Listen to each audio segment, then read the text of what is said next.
Mheshimiwa, kwa kuzingatia sheria na kanuni zilizopo.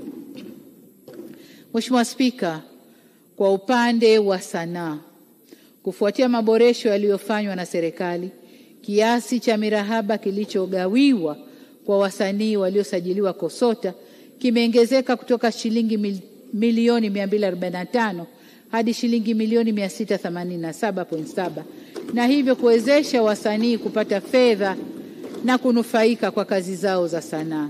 Vile vile vibali vya wasanii wa ndani kwenda nje ya nchi kufanya shughuli za sanaa vimeongezeka kutoka 122 hadi 1492. Vibali vilivyotolewa kwa wadau kuingiza wasanii nchini kufanya shughuli za sanaa kutoka 75 hadi 623. Mheshimiwa Spika, kwa upande wa michezo, mafanikio mbalimbali yamepatikana, na kubwa ni Tanzania kufanikiwa kwa mara ya kwanza kwa mwenyeji wa matukio makubwa ya michezo ya kimataifa ya AFCON kwa mwaka 2027 na CHAN kwa mwaka huu wa 2025.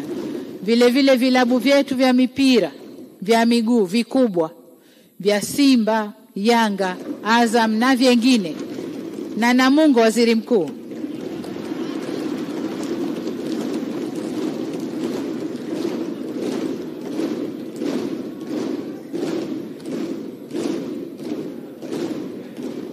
lakini kwenye ninalolisema Namungo haimo, viliweza kufuzu kushiriki mashindano ya shirikisho la soka la Afrika yani CAF. Tunawapongeza sana. Mheshimiwa Spika, pamoja na mafanikio niliyobainisha, si kwamba hakuna changamoto. Bado zipo na zinaendelea kushughulikiwa. Kama nilivyosema awali, maendeleo ni hatua. Hivyo basi tunaendelea kufanyia kazi mipango na mikakati mbalimbali ili kuhakikisha tunapunguza umasikini kwa kutumia rasilimali zetu, kuongeza uwajibikaji serikalini,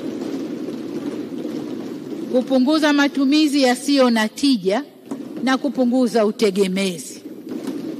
Ni matumaini yangu kwa mpaka ikifika 2030 nchi itakuwa imefikia uchumi wa kati kiwango cha juu.